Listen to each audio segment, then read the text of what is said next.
لبيك اللهم لبيك। হুজুর পাক সাল্লাল্লাহু আলাইহি সাল্লাম ইরশাদ ফরমান, এক উমরা পালন করার পরে পরবর্তী উমরা পালন করার মধ্যখানে যে গুনাহ সংঘটিত হয় সেই উমরাটি মানুষের জন্য কাফফারা হয়ে যায়।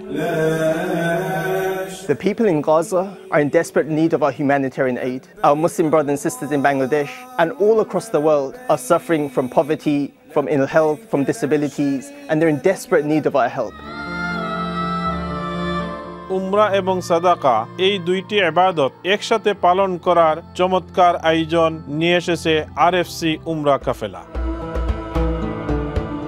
আলহামদুলিল্লাহ, গত বছর সফলতার পর এবছরও আরএফসি উমরা কাফেলা আরো বড় পরিসরে আয়োজন করার উদ্যোগ নিয়েছে।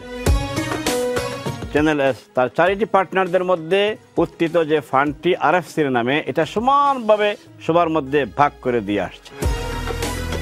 এই ফেব্রুয়ারিতে ও মার্চের রমাদানে এবং এপ্রিল হলিডেতে ইনশাআল্লাহ আরএফসি উমরা কাফেলায় শত শত হাজি যোগ দিবেন। আপনারা যারা উমরা করার জন্য ইরাদা করেছেন, ইনশাআল্লাহ আরএফসি উমরা কাফেলাতে বুকিং দিন। আরএফসি উমরা কাফেলায় যোগ দিতে এখনই ফোন করুন।